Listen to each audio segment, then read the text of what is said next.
I have some bullseye every day. Cleaned it out with a little bit of Worcestershire.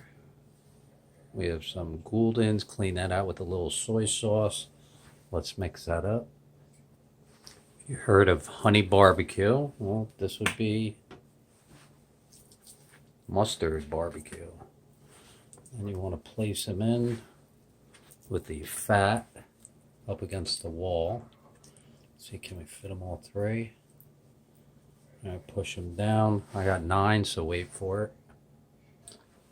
Just fits.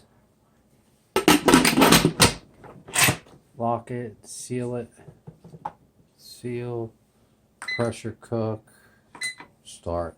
We're good to go. And that's my dinner. Did want to do some chicken, but I have too much stuff in there. Sorry.